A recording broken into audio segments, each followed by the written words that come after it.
Blue Beetle number 14, written by Tony Bedard, art by Ig Guara and Marcio Takara. Last issue left off with Kaji Da, aka Jaime Reyes, and Kaji Ka going off to fly to the Scarab, creation planet, like the home world, and Sky Witness, the original owner of Kaji Da way back when it fell to Earth, following up after them. And this issue picks up still on the trip, but Blue Beetle Jaime is learning a bit more about his suit and how it can do a lot more stuff, and he's currently transformed into strength mode, which is this big bulky looking mode. And he's like, does this suit make my butt look fat? And Kajikai is like, how did you manage to survive for so long? Like, look, this is what your suit can do. And he turns into strength mode and speed mode and all that. He's like, you can literally do all this as well. And he's like, okay, but I think my armor's a little bit busted. It just doesn't remember these modes? And it's like, yeah, all right, here. And Kajikai uploads, basically does not a factory reset, but just uploads the basic stuff into Kajida, and he turns into strength mode and then speed mode. And he's like, perfect, you can depopulate a whole planet now. And Jaime's like, depopulate. Have you ever, depopulated a planet before? And Kai's like, yeah, I'm a scarab, clearly. I started with my own planet. And Jaime starts talking to his own scarab, like, I think we might have hitched a ride with a serial killer.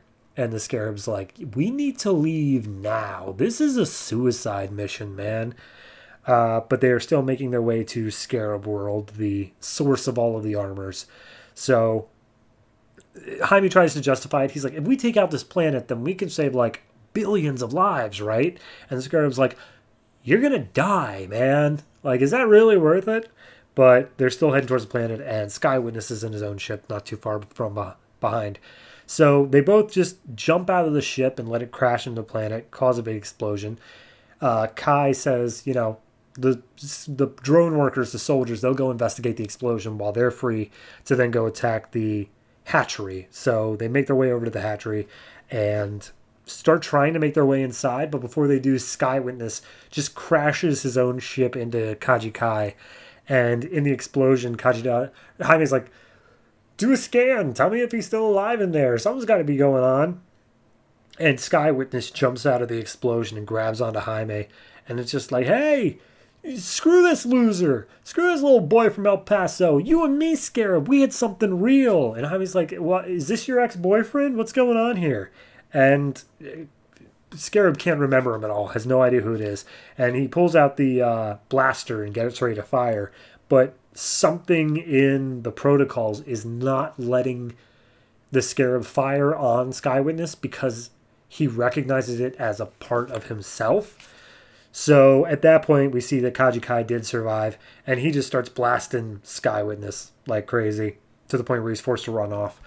And that has managed to alert everybody on the planet to the fact that the Beetles are here. So it's like, all right, well, now we get to die like warriors. And Jaime's like, what? What do you mean die like warriors? I don't want to know. So at that point, they go bug squashing, as Jaime put it. And Jaime's like, hey, Bug Suit, could you maybe, I don't know, do a countermeasure like you usually do? And he pulls out this new, super, I want to say energy blast or something like that, something that he hasn't used before. He's like, where'd that come from? It's like, I told you, I uploaded new stuff into you. This is the basic model stuff. So they make their way into the hatchery. And it's like, yeah, all right, we're going to make our way in there, and we're just going to blow up the place. And Jaime's like, there are going to be guards in there, aren't there? And he's like, are you just going to bitch and moan about, everything we do here today? Is that what you're going to do? And he's like, all right, well, no need to be mean. So they make their way into the hatchery, and Kaji Kai starts, hacking away at the computer. The guards start showing up, and Jaime's blasting them long enough to give him some time. And he's like, all right, cool, I'm done, let's go. And they start making their way out of the facility. And Jaime's like, you shut down the production chain? He's like, shut it down. No, I said it's for a chain reaction. This whole planet's about to go up.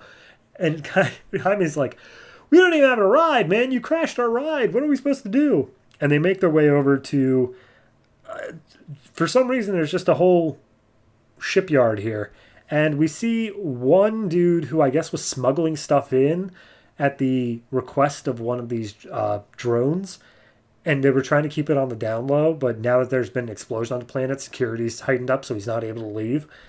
And the guy's like, hey, I've got perishables on board. I gotta go. Who'd be stupid enough to attack the scarab world anyway?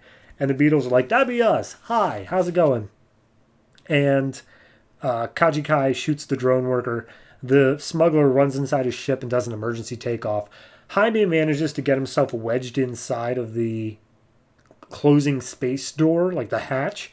And Kaji Kai's like, Jaime, where are you going?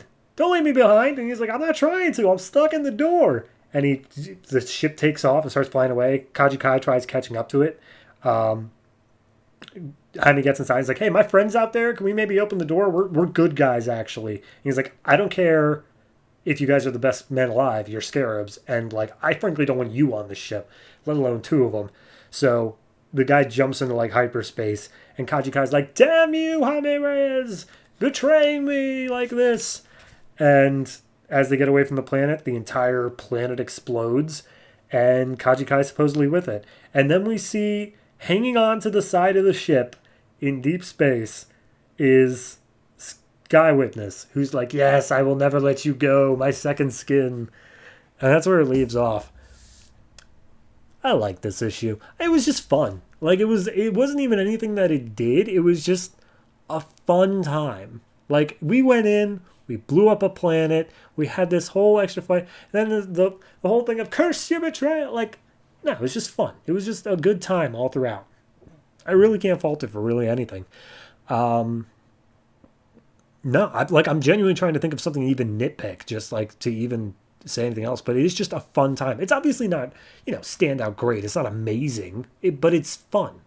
That's so necessary sometimes with all the grimdark in half these stories. This is just like he's just a kid in space and he's just way in over his head.